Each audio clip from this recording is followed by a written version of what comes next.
한국은 무기를 팔지 말라고 했습니다. 캄보디아가 단교까지 운운하며 발악했죠. 사방이 한국제 무기로 포위당했다는 이유에서였습니다. 1억 원짜리 폭탄 하나. 국경선조차 넘지 않고 110km를 날아가 목표물에 정확히 꽂혔습니다. 중국제 방공망이 있었지만 단 한 발도 요격하지 못했죠. 명중률 100%.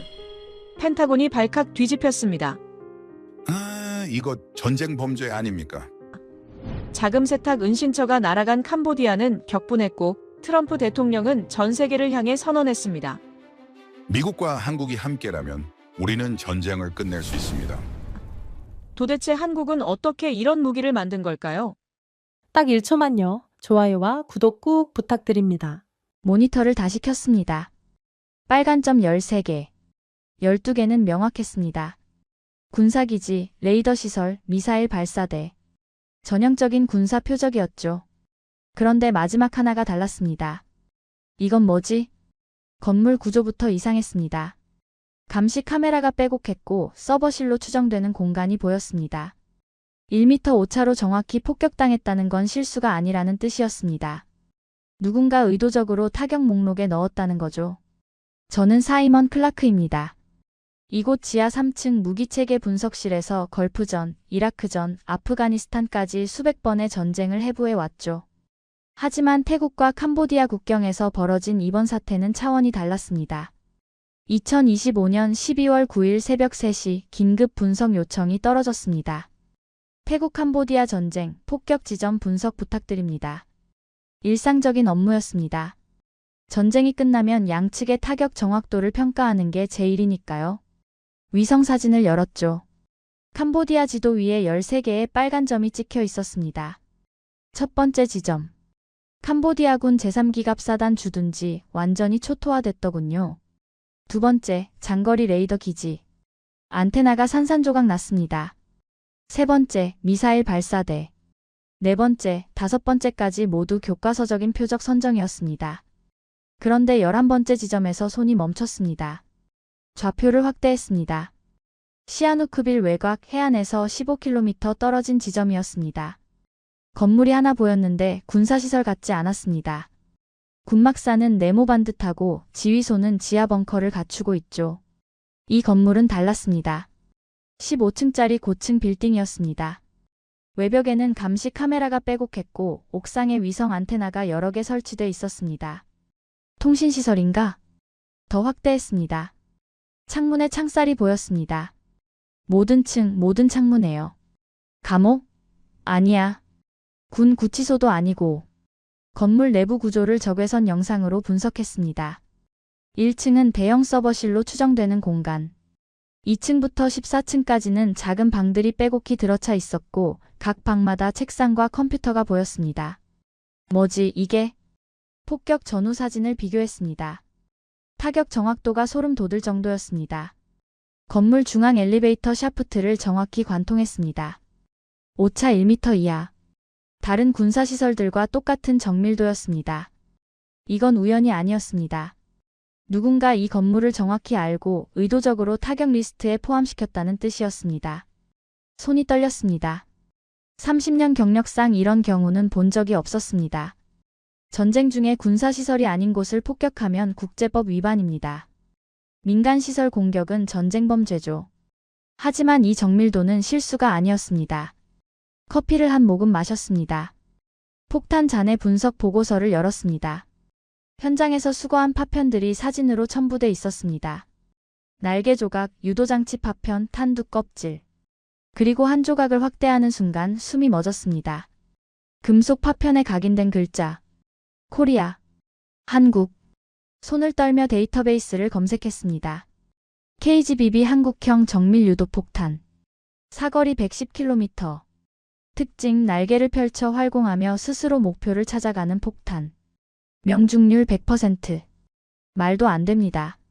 미국의 JDAM은 사거리 28km입니다. 유럽의 AASM은 60km 정도죠. 110km는 완전히 다른 차원입니다.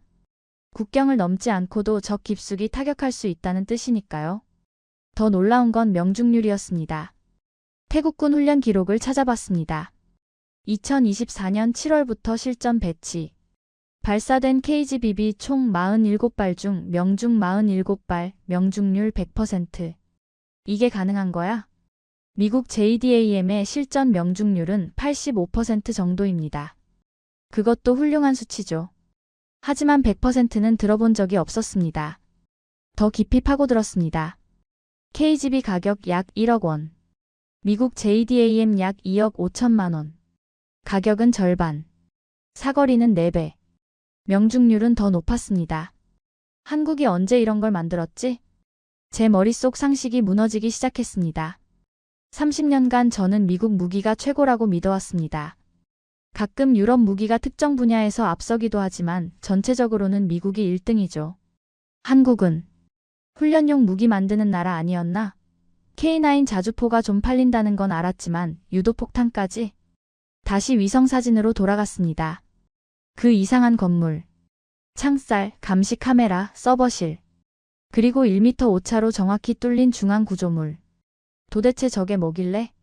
CIA 데이터베이스에 접속했습니다.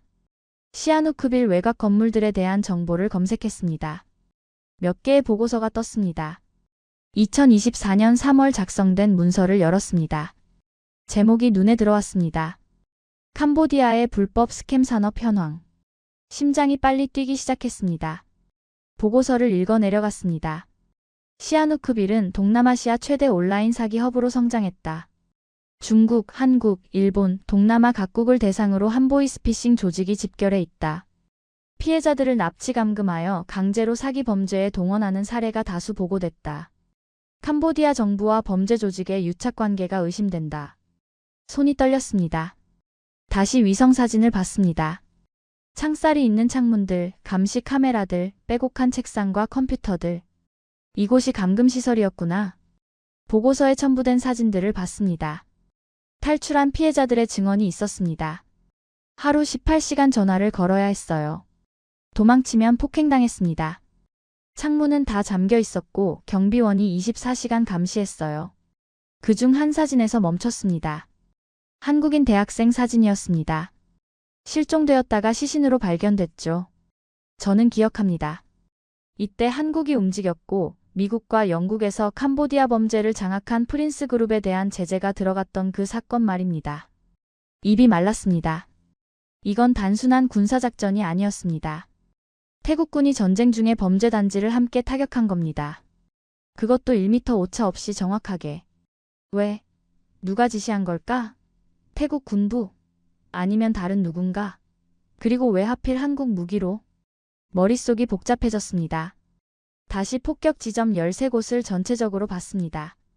12곳은 명확한 군사 표적. 한 곳은 범죄 단지. 하지만 모두 같은 정밀도로 타격됐습니다. 계획적이었습니다. 우연이 아니었죠. 이건 전쟁이 아니야. 뭔가 다른 거야. 시계를 봤습니다. 새벽 5시. 2시간 동안 이 화면만 들여다본 거죠. 보고서를 작성해야 했습니다. 하지만 뭐라고 써야 할지 모르겠더군요. 태국군의 타격은 정확했다. 그런데 한 곳은 범죄 단지였다. 한국 무기로. 이렇게 쓰면 믿을까요?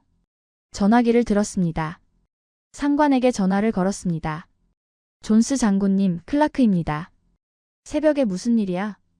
태국 캄보디아 전쟁 분석 중인데요. 좀 이상한 게 있습니다. 이상하다니? 폭격 지점 중 한 곳이 군사시설이 아닙니다. 범죄 단지 같아요. 잠시 침묵이 흘렀습니다. 확실해? 네. CIA 보고서와 대조해봤습니다. 불법 스캠 조직 본거지로 추정됩니다. 그 건물 이제는 잔해만 남았습니다. 폭탄 한 발이 정확히 중심을 뚫고 들어갔습니다. 서버실을 파괴하고 엘리베이터를 무너뜨렸죠. 하지만 주변 건물들은 멀쩡했습니다. 민간인 피해 없음. 이건 기술이야. 정말 대단한 기술이야. 그런데 왜 이 기술을 범죄단지에 썼을까? 전쟁 중에 왜 굳이 이곳을 리스트에 넣었을까? 한국과 무슨 관계가 있을까? 질문은 꼬리에 꼬리를 물었습니다. 답은 없었습니다. 하지만 한 가지는 확실했습니다. 이 전쟁은 단순한 국경 분쟁이 아니었습니다. 누군가 숨기고 있는 목적이 있었습니다. 그리고 그 중심엔 한국이 있었습니다. 창밖을 봤습니다. 이번엔 시간을 거슬러 올라가 봐야 했습니다. 이 전쟁이 어떻게 시작됐는지, 태국은 왜 한국 무기를 선택했는지, 그리고 왜 하필 그 건물을 폭격했는지 답을 찾아야 했습니다. 왜 태국은 한국 무기를 선택했을까? 책상 위에 동남아시아 지도를 펼쳤습니다. 태국, 캄보디아, 베트남, 필리핀. 각국의 무기 도입 현황을 표시하기 시작했습니다. 먼저 태국부터 살펴봤습니다. 지난 10년간 태국이 한국에 투자한 금액을 계산해 봤습니다. 1조 원이 넘었습니다. 엄청난 규모네. 태국 국방 예산의 상당 부분이 한국으로 흘러간 겁니다. 그런데 이상한 건 태국만이 아니었다는 거였습니다. 지도에서 눈을 동쪽으로 옮겼습니다. 베트남. 2025년 8월 충격적인 뉴스가 나왔었죠. K9 자주포 20문 도입 계약 3,500억 원 규모였습니다. 손이 멈췄습니다. 베트남은 공산권 국가입니다. 전통적으로 러시아, 중국 무기에 의존해 왔죠. 그런 나라가 한국 무기를 샀다는 건 보통 일이 아니었습니다. K9 자주포는 세계 최고 수준의 자주포입니다. 사거리 40km, 분당 6발 발사 가능. 자동화 시스템으로 진지 변경도 신속하죠. 우크라이나 전쟁에서 그 위력이 입증됐고 현재 전 세계 11개국이 운용하고 있습니다. 베트남이 왜 갑자기? 남중국해 분쟁 때문이라는 분석이 있었습니다. 중국과의 긴장 관계 속에서 장거리 정밀 타격 능력이 필요했던 거죠. 하지만 중국 눈치를 보던 베트남이 한국 무기를 선택했다는 건 그만큼 절박했다는 뜻입니다. 지도를 더 내려다봤습니다. 필리핀. 2025년 6월 FA-50 전투기 12대 추가 도입. 이미 보유한 12대와 합쳐 총 24대가 됐습니다. 필리핀 공군 전력의 핵심이 된 거죠. 서쪽으로 눈을 돌렸습니다. 말레이시아. FA-50 경공격기 18대 보유. 지도 위에 표시를 하나씩 해 나갔습니다. 북쪽 태국 파란색 표시. 동쪽 베트남 빨간색 표시. 남쪽 필리핀 녹색 표시. 서쪽 말레이시아 노란색 표시. 그리고 한가운데 표시가 하나도 없는 나라. 캄보디아. 사방이 포위됐네. 캄보디아를 중심으로 원을 그렸습니다. 북쪽, 동쪽, 남쪽, 서쪽. 모든 방향에서 한국 무기가 캄보디아를 바라보고 있었습니다. T-50, FA-50, K9 자주포 호위함. 종류도 다양했죠. 공군, 해군, 육군 전력이 모두 한국산으로 채워지고 있었습니다. 이게 우연일까? 아니었습니다. 각국이 독립적으로 선택한 것처럼 보이지만 결과적으로는 캄보디아를 완전히 포위한 겁니다. 동남아시아 방산 시장 점유율을 찾아봤습니다. 한국산이 60%를 넘었습니다. 10년 전만 해도 미국과 러시아가 주도하던 시장이었죠. 그런데 지금은 완전히 바뀌었습니다. 가성비와 성능, 빠른 납기. 이 세 가지가 동남아 국가들의 마음을 사로잡은 겁니다. 유럽산 무기는 비싸고 납기가 몇 년씩 지연됐습니다. 미국산 무기는 정치적 제약이 많았죠. 중국산 무기는 신뢰도가 낮았습니다. 한국 무기는 달랐습니다. 적정한 가격에 검증된 성능, 그리고 약속된 기한 내 인도. 태국의 푸미폰 아둔야대급 호위함은 계약 후 3년 만에 인도됐습니다. 작전 가동률은 95%를 넘었죠. 폴란드가 독일 레오파르트의 전차를 9년 기다린 것과 대조적이었습니다. 한국 K 전차는 3년 만에 180대가 모두 인도됐죠. 태국도 같은 경험을 했던 겁니다. 책상 위 텔레비전을 켰습니다. CNN 국제뉴스가 나오고 있었습니다. 태국 캄보디아 전쟁 나흘째, 캄보디아군 속수무책. 화면에 전쟁 상황이 나왔습니다. 그런데 다음 장면에서 손이 멈췄습니다. 캄보디아 국방부 앞 긴급 기자회견이 열리고 있었습니다. 캄보디아군 총사령관이 단상에 올랐습니다. 그의 얼굴은 굳어 있었습니다. 캄보디아 국민 여러분, 그리고 국제사회에 알립니다. 목소리가 떨리고 있었습니다. 우리는 현재 태국의 일방적인 침략을 받고 있습니다. 카메라가 그의 손을 클로즈업했습니다. 주먹을 쥐고 있었죠. 그런데 이 전쟁은 공정하지 않습니다. 잠시 말을 멈췄습니다. 태국은 한국산 최첨단 무기로 무장했습니다. 우리 군은 이에 맞설 수단이 없습니다. 숨을 크게 들이마셨습니다. 따라서 우리는 대한민국 정부에 엄중히 경고합니다. 화면이 정적에 휩싸였습니다. 주변국에 대한 무기 수출을 즉각 중단하십시오. 목소리가 높아졌습니다. 만약 계속해서 우리를 압박한다면 잠시 멈췄다가 크게 외쳤습니다. 우리는 서울을 초토화할 것입니다. 회견장이 술렁였습니다. 기자들이 웅성거렸습니다. 저는 화면을 보며 헛웃음이 나왔습니다. 초토화? 무엇으로? 캄보디아군 현황을 다시 꺼냈습니다. 보유 무기 대부분이 19만 6,070년대 구형이었습니다. 중국산 59식 전차, 러시아산 미그-21 전투기. 모두 박물관에나 있을 법한 장비들이죠. 국방 예산은 태국의 10분의 1 수준. 작전 가동률은 50%도 안 될 거라 추정됐습니다. 서울을 초토화? 미사일도 없는데? 장거리 타격 능력도 없고 공굴력은 태국의 10분의 1도 안 되는데. CNN 앵커가 말했습니다. 전문가들은 이번 발언을 캄보디아의 절박한 외교적 압박으로 분석하고 있습니다. 화면이 바뀌었습니다. 싱가포르 군사연구소 분석가가 나왔습니다. 캄보디아의 위협은 현실성이 없습니다. 이것은 군사적 능력이 아닌 정치적 메시지죠. 한국의 무기 판매 중단을 요구하는 일종의 호소입니다. 다른 전문가도 나왔습니다. 캄보디아는 이미 포위됐습니다. 북쪽 태국, 동쪽 베트남, 남쪽 필리핀까지 모두 한국 무기로 무장했죠. 이건 캄보디아의 패배 선언이나 다름없어요. 화면을 끄고 의자에 기댔습니다. 캄보디아 총사령관의 떨리는 목소리가 귓가에 맴돌았습니다. 서울을 초토화하겠다. 그건 협박이 아니었습니다. 절망이었죠. 한국 무기 앞에서 속수무책으로 무너지는 자신들을 보며 느낀 공포.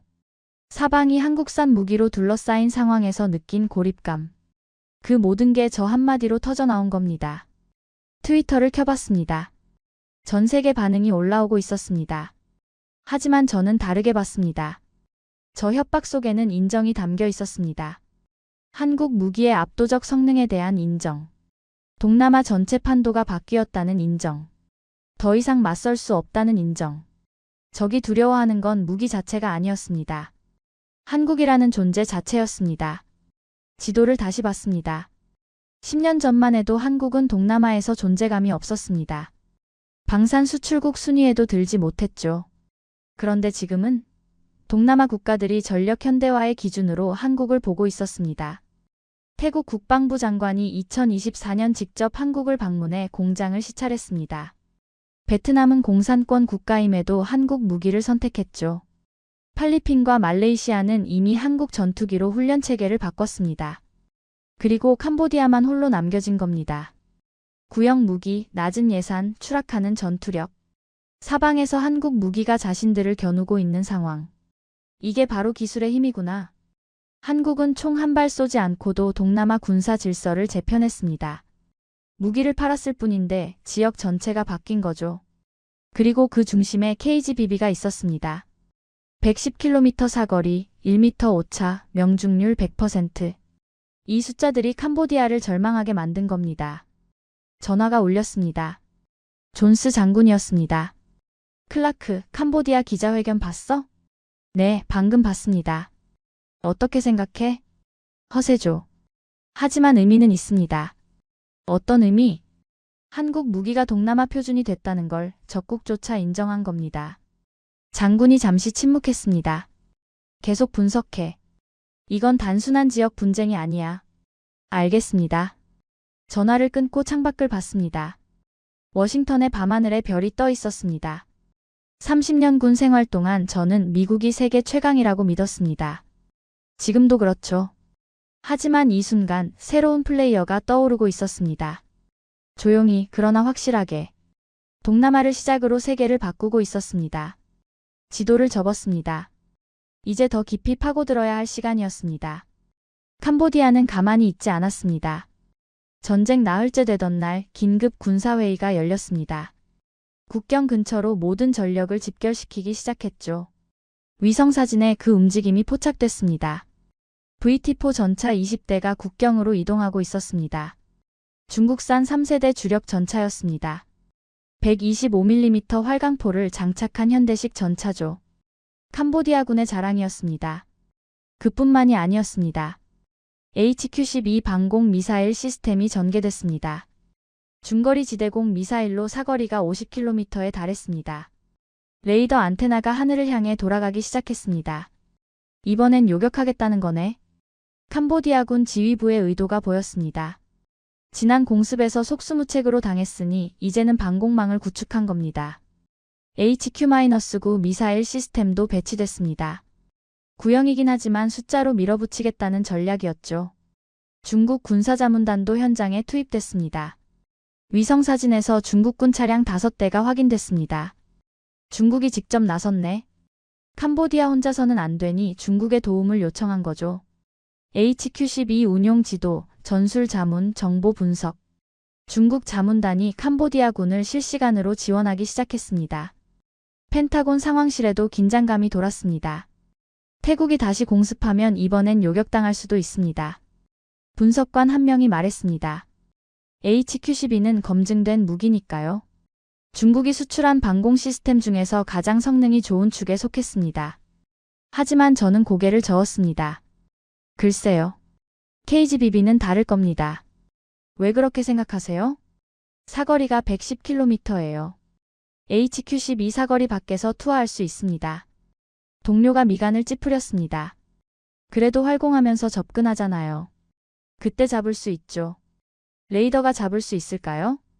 침묵이 흘렀습니다. 다음 날 새벽 태국군이 움직였습니다. FA-50 전투기 4대가 이륙했습니다. 한국산 경전투기였죠.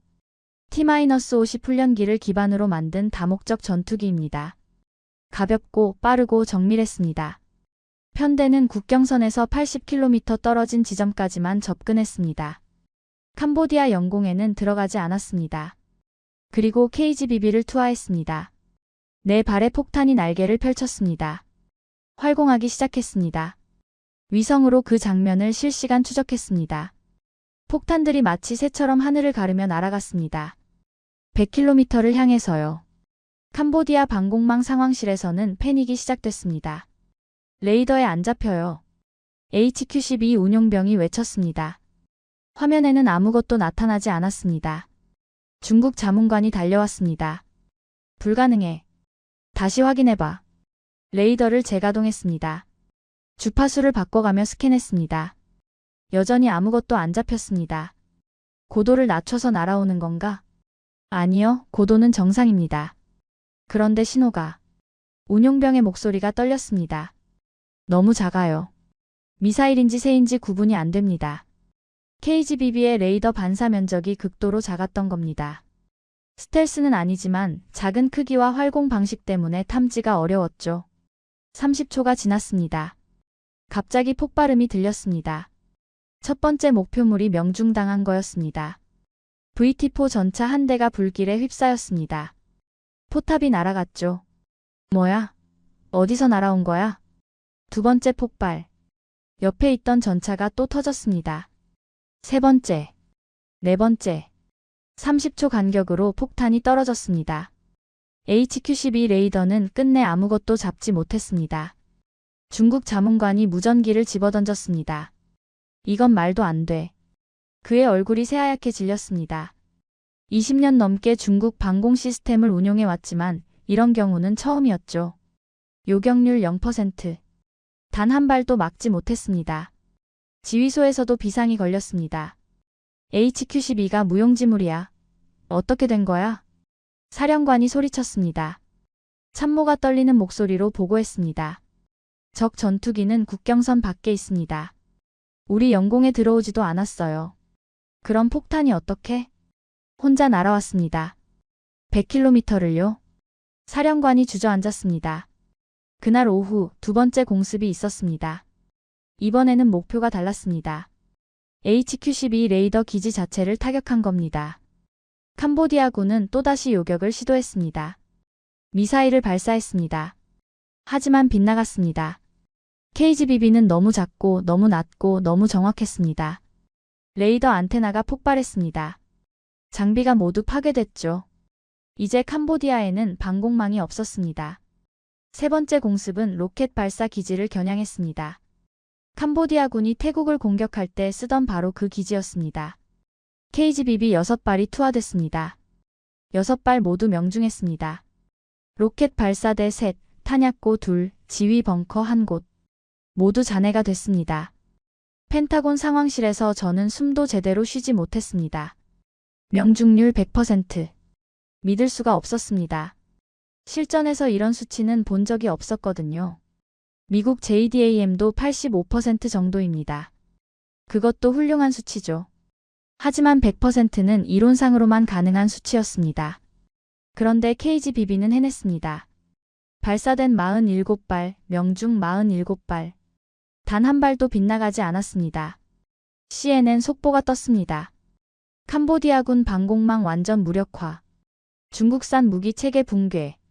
화면에 파괴된 VT-4 전차들이 나왔습니다. HQ-12 레이더 잔해도 보였죠. 앵커가 말했습니다. 중국이 자랑하던 방공 시스템이 한국산 유도폭탄 앞에서 속수무책으로 무너졌습니다. 전문가 인터뷰가 나왔습니다. 영국 군사연구소 소속이었습니다. HQ-12는 검증된 무기예요. 많은 나라가 쓰고 있죠. 하지만 KGBB는 차원이 달랐습니다. 사거리, 정밀도, 스텔스성 모두에서 중국 무기를 압도했어요. 다른 분석가도 나왔습니다. 이번 전쟁은 중국 방산업계에 충격을 줄 겁니다. 자국 무기가 실전에서 이렇게 일방적으로 패배한 건 처음이거든요. 베이징의 반응도 나왔습니다. 중국 외교부 대변인이었습니다. 태국과 캄보디아의 분쟁은 양국이 대화로 해결해야 합니다. 기자가 물었습니다. 캄보디아에 제공한 무기 체계가 무력화됐는데 중국의 입장은? 대변인이 말문을 막혔습니다. 그것은 현장 상황을 더 파악해봐야. 더 이상 말을 잇지 못했습니다. 카메라가 꺼졌습니다. 중국은 침묵했습니다. 변명도 해명도 하지 않았습니다. 할 수가 없었던 겁니다. 자국 무기가 실전에서 완패했으니까요. 펜타곤 회의실에 긴급 소집이 떨어졌습니다. 고위 장성들이 모였습니다. 존스 장군이 발표를 시작했습니다. 여러분, 태국 캄보디아 전쟁에서 중요한 변수가 나타났습니다. 화면에 KGBB 사진이 떴습니다. 한국형 정밀 유도폭탄 KGBB입니다. 사거리 110km, 명중률 실전 100%. 중국의 HQ-12 방공 시스템을 완전히 무력화시켰습니다. 한장성이 손을 들었습니다. 우리 JDAM과 비교하면 어떻습니까? 제가 대답했습니다. 사거리는 4배, 가격은 절반, 명중률은 더 높습니다. 회의실이 조용해졌습니다. 다른 장성이 물었습니다. 검증은 됐습니까?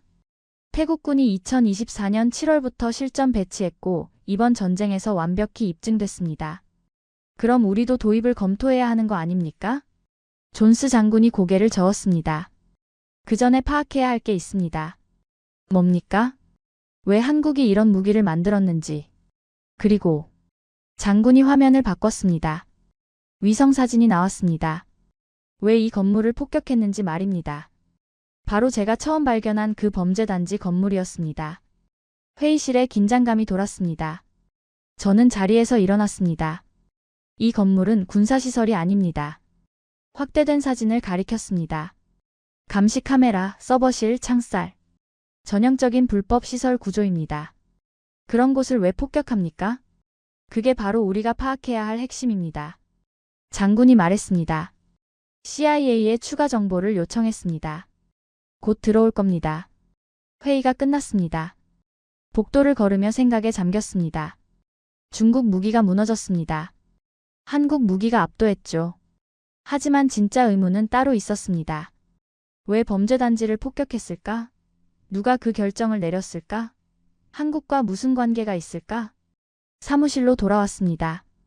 책상 위에 새 보고서가 놓여 있었습니다. CIA 마크가 찍혀 있었죠. 캄보디아 불법 산업 실태 보고서. 손을 떨며 봉투를 뜯었습니다. 이제 답을 찾을 시간이었습니다. 봉투에서 두툼한 서류 묶음이 나왔습니다. 표지에 붉은 글씨로 적혀 있었습니다. 극비 마이너스 캄보디아 조직범죄 실태. 숨을 깊이 들이마시고 첫 장을 넘겼습니다.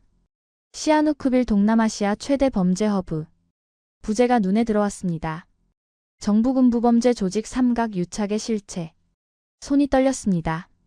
보고서는 2023년부터 작성되기 시작했더군요. CIA 동남아 지부가 2년간 조사한 결과물이었습니다. 첫 페이지를 읽어 내려갔습니다. 캄보디아 GDP의 약 30%가 불법 산업에서 발생하는 것으로 추정된다. 30%. 한국가 경제의 3분의 1이 범죄로 돌아간다는 뜻입니다. 다음 장에 지도가 나왔습니다. 시아누크빌에 빨간 점들이 찍혀 있었습니다. 13개. 범죄 조직 본거지 위치였죠. 손가락으로 그중 하나를 짚었습니다. 좌표가 익숙했습니다. 제가 위성사진에서 본 바로 그 건물이었습니다. 폭격당한 건물. 지타워 15층 규모 복합 범죄시설. 숨이 막혔습니다. 미국과 영국의 제재로 현재는 텅 비어 있었지만 만약 이 건물에서 여전히 불법 활동이 이루어졌다면 한 건물에 3,000명 가까운 사람들이 갇혀 있었다는 뜻입니다. 다음 페이지에 피해자 증언이 나왔습니다. 저는 일자리를 구한다는 광고를 보고 캄보디아에 왔어요. 필리핀 출신 20대 여성의 증언이었습니다. 도착하자마자 여권을 빼앗겼어요.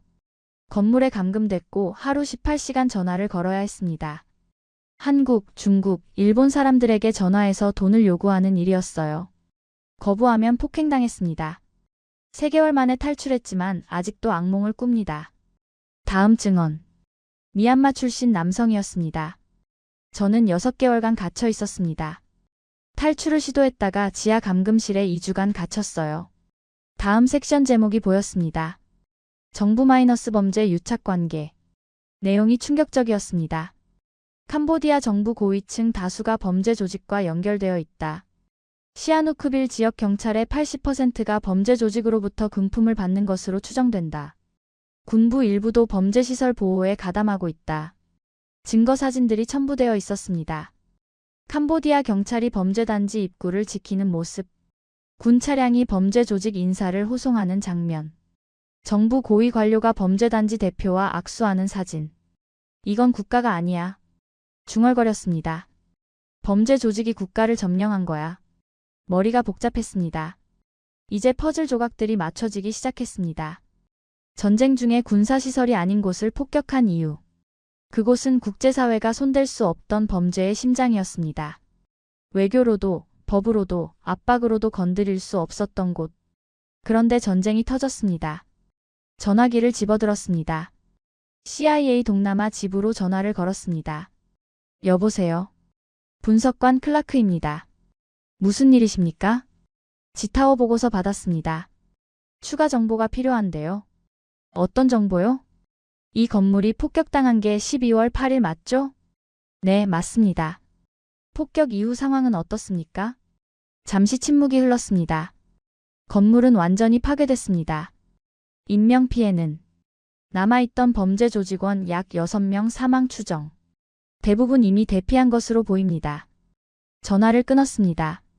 의자에 깊이 앉았습니다. 이제 전체 그림이 보이기 시작했습니다. 이건 단순한 군사작전이 아니었습니다. 정의를 실현하기 위한 정밀작전이었습니다. 그리고 그 중심엔 한국 기술이 있었습니다. KGBB. 110km를 날아가 1m 오차로 꽂히는 폭탄. 이 정밀도가 없었다면 불가능했을 작전이었습니다. 민간인 피해 없이 범죄의 심장만 도려낼 수 있었던 건 한국 무기 덕분이었습니다. 한국 무기였기에 가능했습니다. 국경 밖에서 투하해도 정확히 도달했습니다. 1m 오차로 범죄의 심장만 제거했습니다.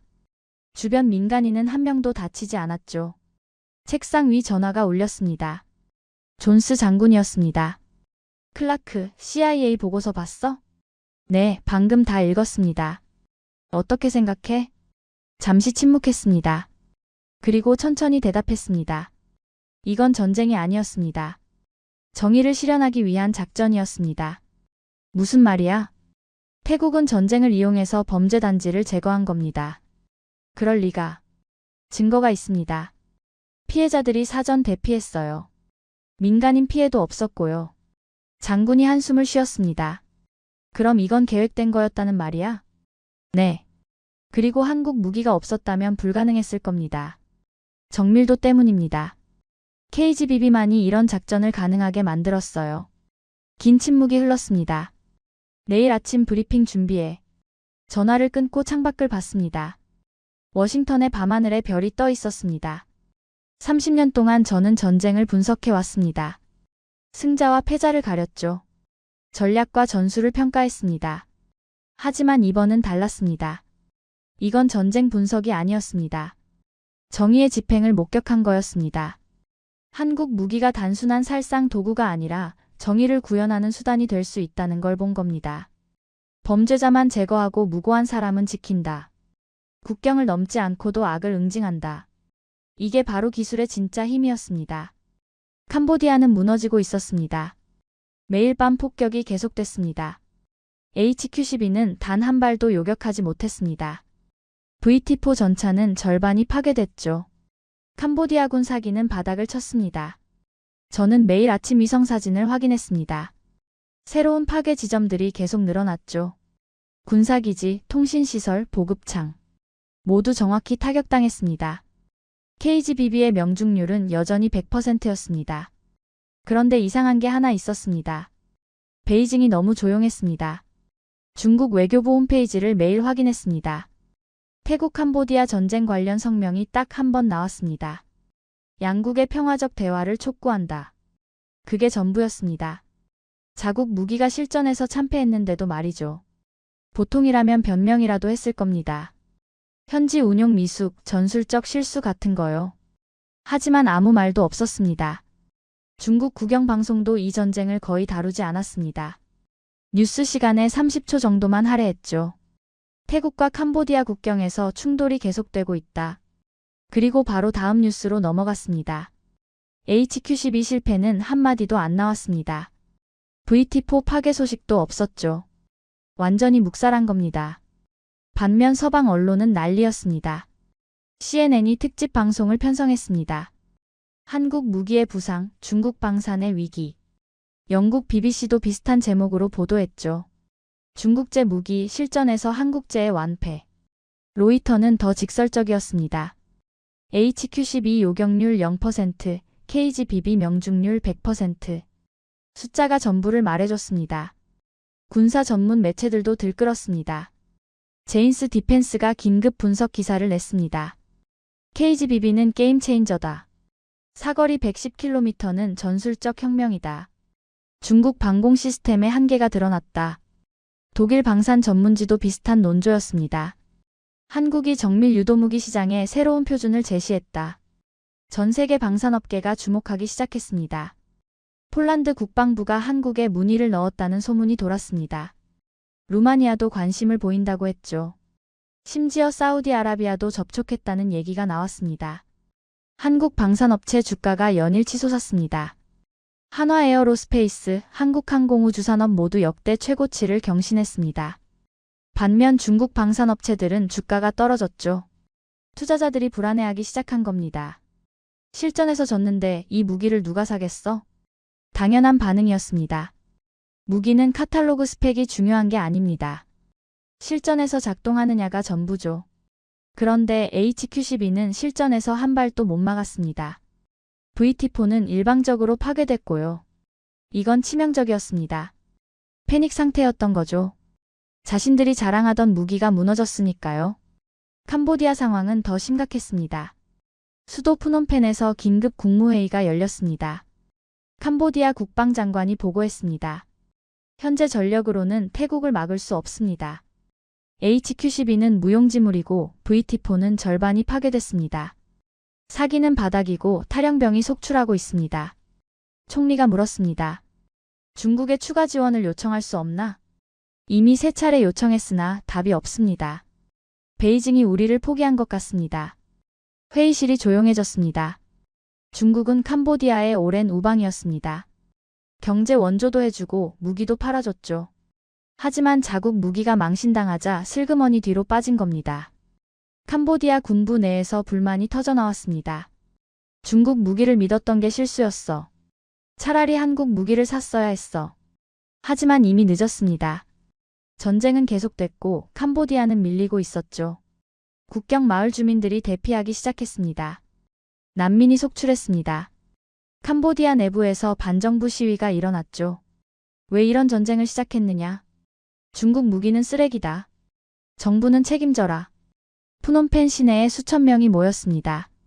경찰이 진압에 나섰지만 시위는 계속됐습니다. 정부는 통제력을 잃어가고 있었습니다. 저는 이 모든 상황을 모니터로 지켜봤습니다. 한 나라가 무너지는 과정이었습니다.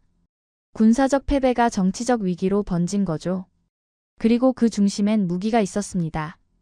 중국 무기의 실패, 한국 무기의 성공. 이 대비가 모든 걸 바꿔놓은 겁니다.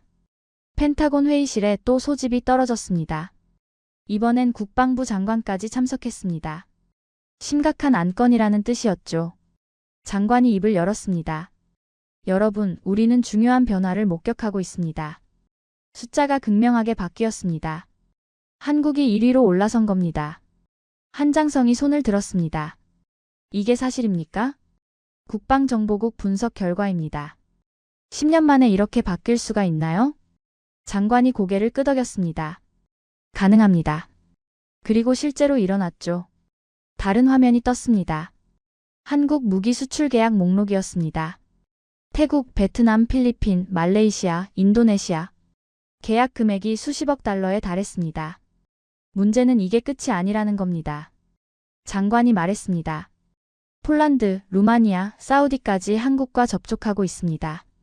이번 전쟁이 결정적 홍보가 됐어요. 회의실이 무거워졌습니다. 한 참모가 물었습니다. 우리 JDAM은요? 사거리 28km입니다. KGBB는 110km죠. 가격은 2배 비쌉니다. 침묵이 흘렀습니다. 누구도 반박할 수 없었습니다. 숫자가 모든 걸 말해줬거든요. 장관이 말했습니다. 우리도 변해야 합니다. 한국을 경쟁자가 아닌 파트너로 봐야 해요. 그들의 기술을 배우고 협력해야 합니다. 저는 그 말을 들으며 고개를 끄덕였습니다. 30년 동안 미국이 최고라고 믿었습니다. 하지만 이제는 인정해야 할 때였죠. 한국이 특정 분야에서 우리를 앞섰다는 걸요. 그리고 그건 부끄러운 게 아니었습니다. 오히려 우리 동맹국이 강해진 거니까요.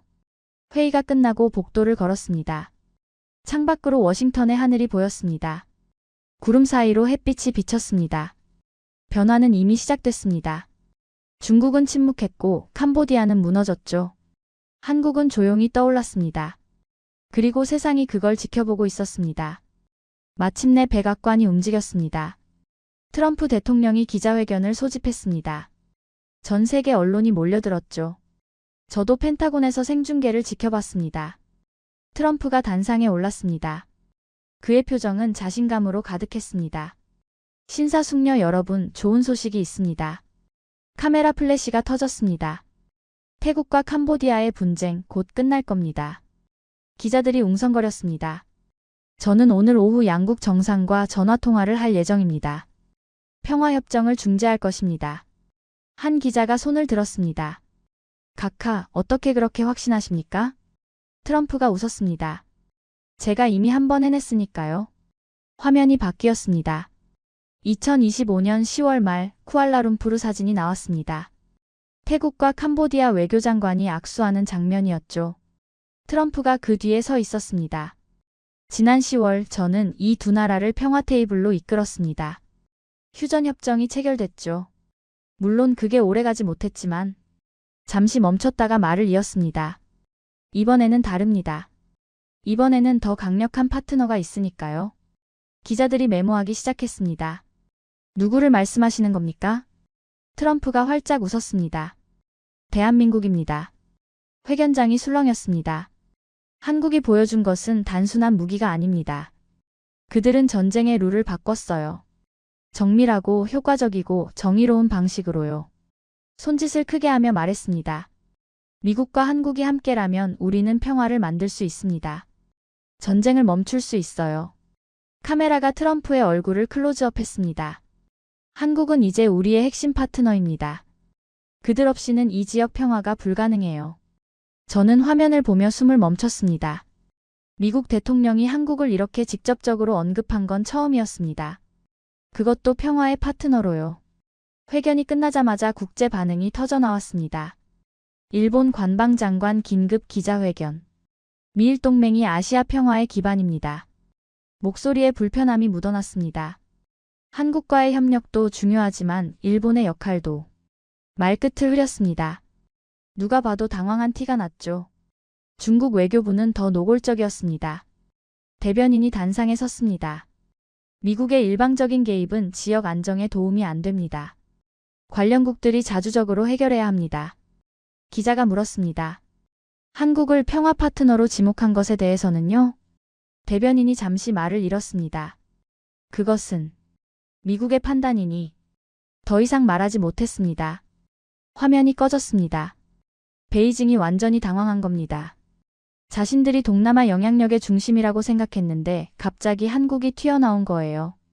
저는 회의실로 향했습니다. 긴급 브리핑이 소집됐거든요. 존스 장군이 기다리고 있었습니다. 클라크, CNN 봤어? 네, 방금 봤습니다. 이거 봐. 장군이 태블릿을 건넸습니다. CNN 속보가 떠 있었습니다. 폭격된 13개 지역 분석 결과 공개. 일부 지역 범죄 조직 본거지로 확인. 손이 떨렸습니다. 드디어 세상에 알려진 겁니다. 기사는 계속됐습니다. 이번 폭격으로 범죄 조직 거점 상당수 파괴. 화면을 스크롤했습니다. 국제 반응이 달려 있었습니다. 캄보디아 내 인신매매 시설이 파괴된 것은 긍정적. 다만 민간인 피해 여부는 철저히 조사돼야. 기자가 물었습니다. 한국 무기가 범죄단지 타격에 사용됐는데요? 대변인이 조심스럽게 답했습니다. 정상적인 방산 수출은 국제법상 문제 없습니다. 태국은 우리의 중요한 전략적 파트너입니다. 한국 온라인 커뮤니티는 들끓었습니다. 우리 무기가 범죄자들 처단했네. 이게 진짜 정의 구현이지. 여론이 완전히 우호적으로 돌아선 겁니다. 단순한 무기 수출이 아니라 정의 집행으로 받아들여진 거죠. 나토 본부에서도 긴급회의가 열렸습니다. 유럽 장성들이 모였습니다. 의제는 하나였습니다. 한국 무기 체계 도입 검토. 한 프랑스 장성이 말했습니다. KGBB의 실전 성능은 입증됐습니다. 우리도 도입을 고려해야 합니다. 독일 대표가 반대했습니다.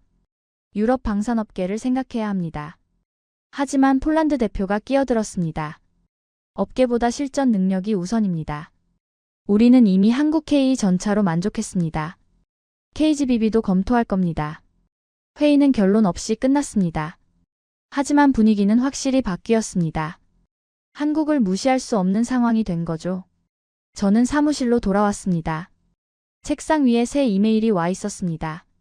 국방부 장관실에서 온 거였습니다. 한국 국방부와 협력 방안 논의 예정. KGBB 기술 정보 공유 협의, 상호 운용성 검토 착수. 미국이 한국에 손을 내민 겁니다. 30년 만에 처음 보는 광경이었습니다. 항상 우리가 기술을 주는 쪽이었는데 이제는 받는 쪽이 됐습니다. 창밖을 봤습니다. 해가 지고 있었습니다. 하지만 어딘가에서는 새로운 해가 떠오르고 있었죠. 한국이라는 이름으로요. 트럼프의 말이 귓가에 맴돌았습니다. 미국과 한국이 함께라면 평화를 만들 수 있다. 그건 단순한 외교 수사가 아니었습니다. 새로운 세계 질서의 선언이었습니다. 한국은 더 이상 조용한 중견국이 아니었습니다. 평화를 설계할 수 있는 파트너, 정의를 실현할 수 있는 국가, 세계가 인정한 새로운 강자였습니다. 그리고 그 모든 변화의 중심엔 1억 원짜리 폭탄 하나가 있었습니다. KGBB. 110km를 날아가 정의를 실현한 그 작은 날개가 세상을 바꿔놓은 겁니다. 겨울이 시작되는 12월 저는 인천공항에 내렸습니다. 30년 군 생활 중 처음 밟아보는 한국 땅이었습니다. 펜타곤에서 특별 승인을 받았습니다. 한국 방산기술 현장 조사. 명목은 그랬지만 사실 저는 알고 싶었습니다. 어떻게 이런 무기를 만들었는지, 어떤 사람들이 KGBB를 개발했는지. 경기도 성남으로 향했습니다. 한국항공우주산업 본사가 있는 곳이었죠. 차장 밖으로 서울 풍경이 스쳐 지나갔습니다. 고층 빌딩, 복잡한 도로, 빠르게 움직이는 사람들. 70년 전 전쟁의 폐허였던 곳이라고는 믿기지 않네. 공장에 도착했습니다. 사전 공문 덕분에 담당자 안내를 받아 회의실로 들어갔습니다. FA50 총괄 책임자가 기다리고 있었죠. 김영수 부사장이었습니다. 멀리서 오셨습니다. 사이먼 클라크 분석관님. 악수를 나눴습니다. 그의 손에는 굳은 살이 있었습니다. 직접 뵙게 되어 영광입니다. 저야말로요. 이번 태국 관련해서 KGBB에 대해 여쭤보고 싶은 게 많습니다. 김 부사장이 웃었습니다. 궁금하시죠? 미국 분석관께서 왜 여기까지 오셨는지 알겠습니다. 회의실 벽면에 사진들이 걸려 있었습니다. T-50 훈련기 시제기, FA-50 첫 비행, KGBB 테스트. 모두 한국 기술자들의 땀이 배어 있는 장면들이었죠. 솔직히 놀랐습니다. 110km 사거리는 믿기 어려우셨죠? 김 부사장이 끼어들었습니다. 저희도 처음엔 불가능하다고 생각했습니다. 그럼 어떻게? 절실했기 때문입니다. 그가 창밖을 바라봤습니다. 우리는 선택지가 없었어요. 직접 만들어야만 했습니다. 옆에서 다른 사람이 들어왔습니다. KGBB 개발 총괄 이재훈 박사였습니다. 클라크 분석관님, 반갑습니다. 그의 나이는 50대 중반쯤 되어 보였습니다. 박사님, KGBB 개발 과정을 듣고 싶습니다. 이 박사가 자리에 앉았습니다. 이야기를 시작했습니다. 목표는 명확했죠. 미국 JDAM보다 멀리 날아가는 폭탄을 만드는 것. 하지만 예산은 절반밖에 없었어요. 숫자를 하나씩 설명하기 시작했습니다. JDAM 개발비는 수천억 원이었죠. 우리는 1,500억 원이 전부였어요. 그래서 다르게 접근했습니다. 화이트보드를 가져왔습니다. 날개 설계도를 그리기 시작했죠. 활공 방식을 택했습니다. 로켓이 아니라 글라이더처럼요. 엔진이 없으니 가벼워요. 날개만 정밀하게 만들면 됐습니다. GPS와 INS를 결합한 유도장치도 국산화했죠. 손가락으로 설계도를 가리켰습니다. 여기가 핵심입니다. 공기역학적 설계. 바람을 타고 100km 이상을 날아가야 하니까요. 수천 번의 시뮬레이션을 돌렸습니다. 밤샘 작업이 2년간 계속됐어요. 김 부사장이 거들었습니다. 2020년 첫 테스트 때 기억나세요? 이 박사가 웃었습니다. 실패했죠. 70km에서 추락했어요. 설계를 다시 갈아엎었습니다. 2021년 두 번째 테스트 85km까지 갔어요. 세 번째는 95km. 네 번째에서야 110km를 넘겼습니다. 2022년 가을이었죠. 숫자 하나하나에 땀이 배어 있었습니다. 명중률은 어떻게 100%를 달성했습니까? 이 박사가 진지한 표정을 지었습니다. 실패를 용납하지 않았기 때문입니다. 우리 무기를 믿고 쓸 조종사들을 생각했죠. 한 발이라도 빗나가면 그들의 생명이 위험해집니다. 그래서 모든 부품을 10번씩 테스트했어요. 불량률 0%를 목표로 했습니다. 가슴이 뭉클해졌습니다. 이건 단순한 기술 개발이 아니었습니다. 사람을 생각하는 마음이 담긴 무기였습니다. 가격은 어떻게 절반으로 줄였습니까? 김 부사장이 답했습니다. 부품을 통합했습니다. 미국은 여러 업체가 나눠서 만들죠. 우리는 한 곳에서 전부 만들어요. 중간 마진이 없어지니 가격이 낮아집니다. 게다가 대량 생산 시스템을 갖췄어요. 연간 2,000발 이상 생산 능력이 있습니다. 공장 투어를 시작했습니다. 생산 라인에 들어섰습니다. 기술자들이 정밀하게 부품을 조립하고 있었습니다. 한 젊은 엔지니어에게 물었습니다. 일하신 지 얼마나 되셨어요? 5년 됐습니다. 힘들지 않나요? 그가 웃었습니다. 힘들죠. 하지만 보람 있습니다. 제가 만든 부품이 세계 최고의 무기가 되니까요. 자부심이 목소리에 묻어났습니다. 다음 공정으로 이동했습니다. 품질 검사실이었습니다. 모든 부품이 현미경 아래에서 검사받고 있었죠. 불량품은 어떻게 됩니까? 즉시 폐기합니다. 재작업도 없어요. 처음부터 다시 만듭니다. 그래서 우리 명중률이 100%입니다. 엄격함이 느껴졌습니다. 타협 없는 품질 관리. 그게 바로 KGBB의 비밀이었습니다. 회의실로 돌아왔습니다. 차를 마시며 이야기를 이어갔습니다. 한국은 어떻게 이렇게 짧은 시간에 방산 강국이 됐습니까? 김 부사장이 천천히 입을 열었습니다. 1950년을 아십니까? 그때 우리는 총알 하나 만들지 못했어요. 미국이 주는 무기로만 싸웠죠. 그게 얼마나 참담했는지 아십니까? 목소리가 낮아졌습니다. 언제든 지원이 끊길 수 있다는 공포. 우리 생존이 남의 손에 달려있다는 절망. 그래서 결심했습니다. 직접 만들자고. 1970년대 자주국방 선언이 나왔어요. 박정희 대통령이 방산 육성을 밀어붙였습니다. 이 박사가 이어받았습니다. 처음엔 M16 소총 카피부터 시작했죠. 그 다음엔 K1 전차, K9 자주포. 하나씩 배우고 하나씩 만들었습니다. 실패도 많았어요. 돈도 많이 들었죠. 하지만 멈추지 않았습니다. 왜냐하면 우리 생존이 걸린 문제였으니까요. 가슴이 먹먹해졌습니다.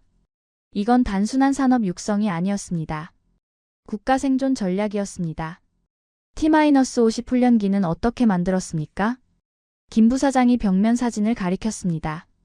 1997년 외환위기 때였습니다. 나라가 부도 직전까지 갔죠. 그런데도 T-50 개발을 멈추지 않았어요. 왜냐면 이게 우리 미래였으니까요. 로키드 마틴과 협력했습니다. 기술을 배웠죠. 하지만 카피는 안 했어요. 우리만의 설계로 만들었습니다. 2005년 첫 비행에 성공했어요. 사진 속 기술자들이 환호하고 있었습니다. 그게 FA-50으로 이어졌죠. 경전투기 버전입니다. 필리핀, 태국, 말레이시아가 샀어요. 실전에서 검증됐고 신뢰를 얻었습니다. 숫자를 말했습니다. 현재 전 세계 11개국이 우리 항공기를 씁니다. 수출액은 수조 원에 달하죠. 하지만 더 중요한 건 잠시 말을 멈췄다가 이었습니다. 우리가 더 이상 남에게 의존하지 않는다는 겁니다. 그 말에 무게가 실렸습니다. 가성비, 실전성, 통합성. 이 박사가 세 손가락을 꼽았습니다. 이게 우리 무기의 강점입니다. 가성비 마이너스 같은 성능의 절반 가격. 실전성 마이너스 현장에서 바로 쓸 수 있는 무기. 통합성 마이너스 훈련기, 전투기, 유도탄이 모두 연결됨. 태국이 우리를 선택한 이유예요. 고개를 끄덕였습니다. 이제 이해가 됐습니다. 한국 무기는 카탈로그 스펙이 아니라 실전 경험으로 만들어진 겁니다. 마지막 질문입니다. 저는 두 사람을 번갈아 봤습니다. 한국 무기의 진짜 힘은 뭡니까? 김 부사장과 이 박사가 눈을 마주쳤습니다. 그리고 동시에 답했습니다. 정신입니다. 기술이 아니라 절실함이에요. 우리는 무기를 잘 만드는 나라가 아닙니다. 생존하기 위해 무기를 만든 나라죠. 그 절박함이 KGBB를 만들었어요. 명중률 100%는 기술만으로는 안 나옵니다. 한 발도 빗나가면 안 된다는 마음에서 나오죠. 가슴이 뜨거워졌습니다. 30년 군 생활 중 이런 감동은 처음이었습니다. 무기를 만드는 사람들의 진심을 본 겁니다. 공항으로 가는 택시 안 창밖 풍경을 보며 생각했습니다. 1950년 폐허, 2025년 방산 강국. 75년 만의 기적. 하지만 기적이 아니었습니다. 땀과 눈물과 절실함의 결과였습니다. 인천공항 출국장. 탑승 수속을 밟으며 뒤를 돌아봤습니다. 저 너머 어딘가에서 엔지니어들이 또 밤을 새우고 있을 겁니다. 더 나은 무기를 만들기 위해, 더 정확한 폭탄을 만들기 위해. 그들 덕분에 세상이 바뀌고 있었습니다. 워싱턴으로 돌아온 후 제 보고서가 펜타곤을 뒤흔들었습니다. 한국 방산의 실체 기술이 아닌 정신. 제목부터 파격적이었죠. 국방부 장관이 직접 불렀습니다. 클라크, 이 보고서 심각하게 받아들이고 있어. 우리 전략을 수정해야 할 것 같아. 그날 오후 긴급회의가 소집됐습니다. 합참, 국방차관, 각군 참모총장. 펜타곤 최고위층이 모두 모였습니다. 제가 발표를 시작했습니다. 한국은 이제 무시할 수 없는 방산 강국입니다. 현재 대기 중인 계약들입니다. 리스트가 떴습니다. 태국 KGBB-2 200km급 200발 주문 확정. 필리핀 FA-50 추가 12대 협상 중. 폴란드 KGBB 기술 이전 협의. 한장성이 손을 들었습니다. 폴란드는 우리 동맹국 아닙니까? 그런데 왜 한국 무기를 삽니까? 납기 때문입니다.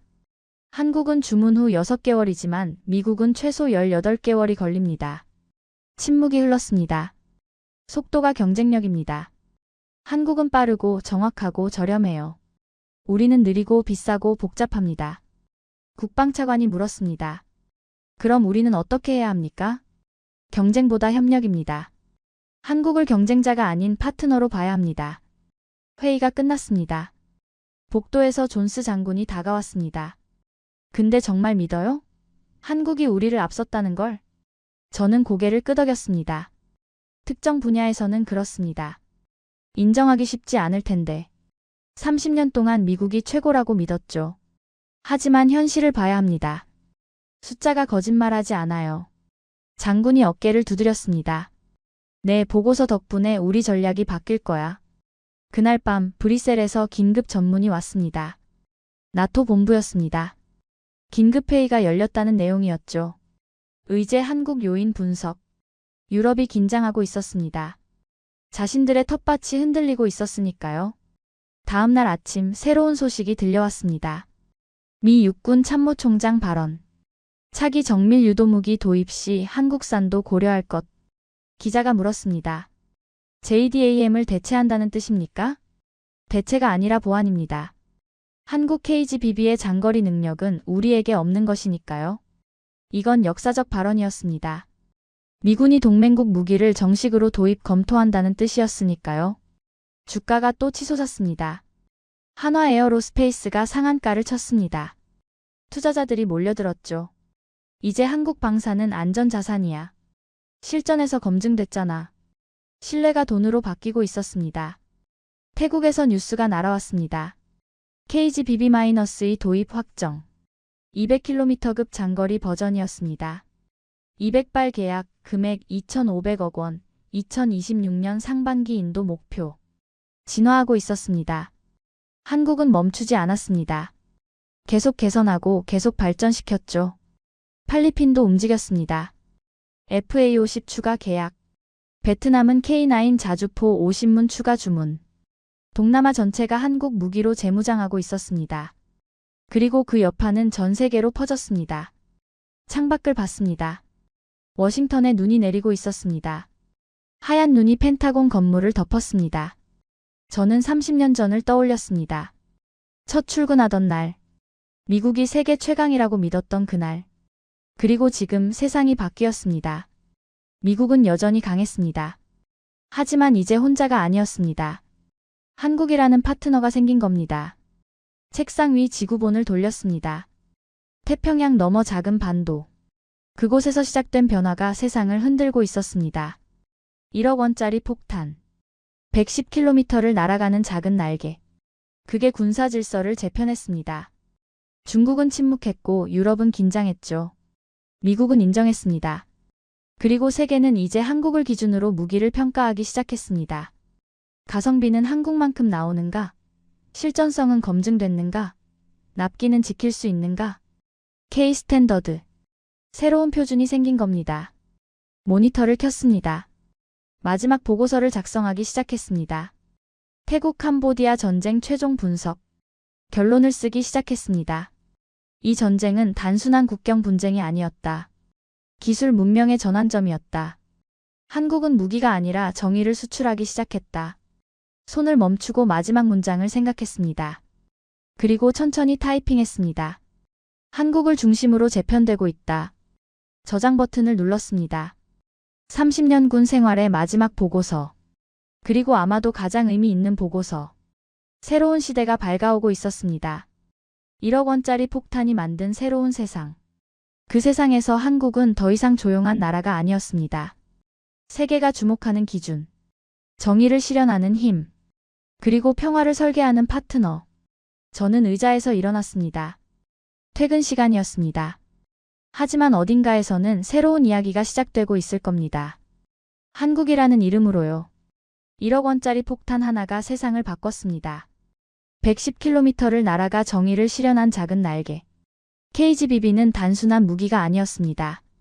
70년 전 총알 하나 없던 나라가 이제는 세계가 배우는 기준이 됐죠. 미국 펜타곤 분석관조차 인정했습니다. 한국 무기의 진짜 힘은 기술이 아니라 정신이다. 절실함으로 만든 무기. 한 발도 빗나가면 안 된다는 마음으로 완성한 명중률 100%. 그게 바로 대한민국의 저력이었습니다. 한국 무기가 세계 표준이 된 오늘 이 이야기를 함께 해주셔서 감사합니다. 지금까지 우인스의 수진이었습니다. 오늘도 끝까지 함께 해주셔서 정말 감사합니다.